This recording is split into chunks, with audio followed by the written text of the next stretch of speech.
અને અમારા આ મીટિંગનું આયોજન કરનાર તમારા ગામના પટેલ બંદરિયાભાઈ અને એમના છોકરા પ્રવીણભાઈ અને વિકેશભાઈ તેમજ તમામ આગેવાનો તેમજ સરપંચશ્રી બધા અહીંયા હાજર છે. તો આપ સૌને હું મારા દિલથી હૃદયથી કોટી કોટી નમન કરું છું. આપણા આ ધરતીના દેવી દેવતા મન સંતો તમામને હું દિલથી આવકારું છું અને નમન કરું છું. તો મિત્રો, આજે આપણે નાની સંખ્યામાં ભેગા થયા છે, પણ આપણે દરેક ગામમાં આવી નાની મોટી મિટિંગો ચાલે છે. આપણા તમામ મંચસ્થ આગેવાન અહીંયા હાજર છે. તાલુકા પ્રમુખ નગરસિંહભાઈ રાઠવા, માજી સરપંચ ડુંગરગામથી છે, એ પણ આપણી સાથે હાજર છે. આપણા આમ આદમી પાર્ટીના પ્રમુખ જિલ્લાના રાધિકાબેન હાજર છે.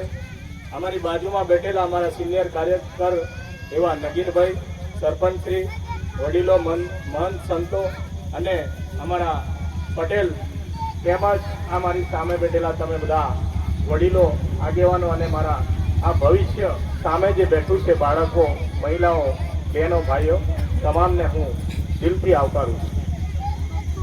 તો બધાએ બધી વાત કરી. પ્રશ્નો તો અનેક છે, પણ આ પ્રશ્નોને આપણે કેવી રીતે દૂર કરીશું અને કેવી રીતે કરી શકાય. હું ઘણા સમયથી દરેક જગ્યાએ ફરું છું. છેલ્લા 25 વર્ષથી બધાને જગાડવાનું કામ કરું છું.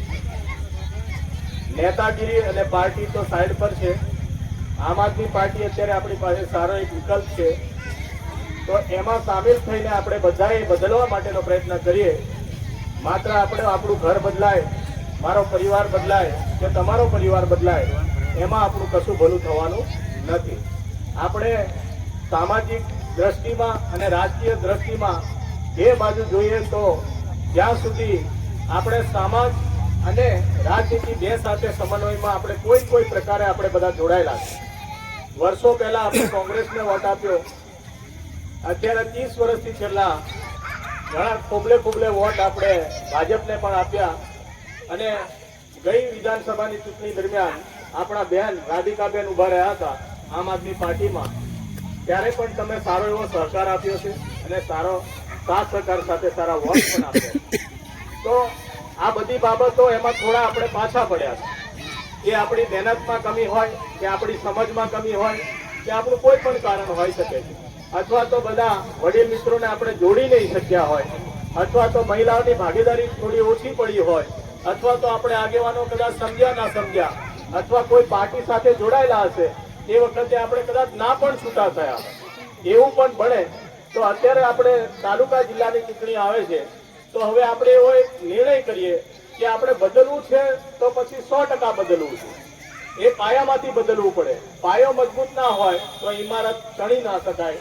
અગર ચણી પણ દઈએ તો પડી જવાય અથવા તો પડી જાય. તો આ બધા કારણો છે.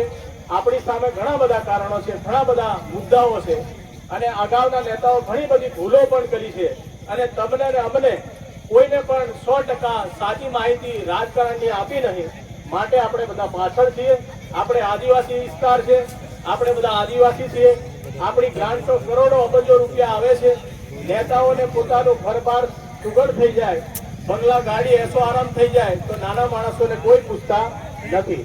તો હવે આજે યુવા જનરેશન એટલું મોટું થઈ ગયું છે અને યુવાનો દરેક પ્રદેશમાં, પૂરા ગુજરાતમાં, દેશમાં, વિદેશમાં બધે ફરતા થયા છે. તો આપણે દરેક જગ્યાએ જોઈએ છે અને ઘણા ખરા ગામો વિકસિત પણ થયા છે, પણ એ પોતપોતાની તાકાત ભણતર ગણતરના હિસાબથી આગળ આવ્યું છે.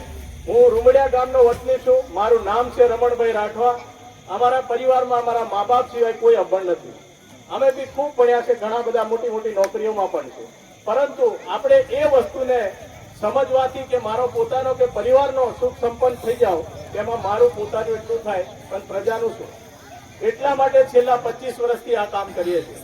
અને લગભગ 25 વર્ષમાં ભંગ્યાભાઈને ખબર છે, અત્યારે એમને ડેપ્યુટી સરપંચ તરીકે મારી મિસિસને બનાવ્યા. તો આપણે 25 વર્ષ સુધી અમને હુકારો જ આપ્યો કહેવાય. એ આપણા બધા માણસોની ભૂલ કહેવાય કે સારી સમજવાળાને તમે ક્યારે સમજશો, ભણેલા ગણેલા માણસોને ક્યારે સમજશો, સારી રાજનીતિ, સારા વિચારોવાળા માણસોને ક્યારે સમજશો. તમારી પાસે કદાચ જે તે સમયે પાર્ટીનો કોઈ નિયમ હોય તો એવું તો ના શીખવાડે પાર્ટી કોઈ પણ કે તમે છે ને કૌભાંડ કરો. એવું કોઈ શીખવે છે આપણે? તમારું પેટ ભરાય ત્યાં સુધી રાજનીતિમાં તેને ખાઈ શકો છો. તમારા પેટ સિવાય ગાડી ઘોડા બની જાય, પણ એ સિવાય બી તમે પબ્લિકનું કામ કરો. રૂપિયામાંથી વધારે નહીં, પણ 60% તો કામ કરો. આપણે તો એ કહેવા માંગીએ છીએ. અત્યારે અમને ઘણા બધા લોકો અલગ અલગ વાતો કરે છે. તમારી પાર્ટી નાની છે, તમારું નહીં ચાલે, અમે બેઠા છે, અમે રૂપિયાવાળા છે, અમે આમ ધમખમ વાળા છે, બધું જ કરે છે. આપણા વિસ્તારમાં છેલ્લા ઘણા સમયથી હું જોઉં છું, અલગ અલગ વિસ્તારમાં યુવાનોને કોઈ પણ રોજી નથી. રોજી ન હોવાના કારણે ખોટા ધંધામાં પડી જાય છે. આ બધું સરકારનું જ કારણ છે, આ રાજનીતિનું જ કારણ છે, અને આ ભાજપ સરકારની દેણ છે.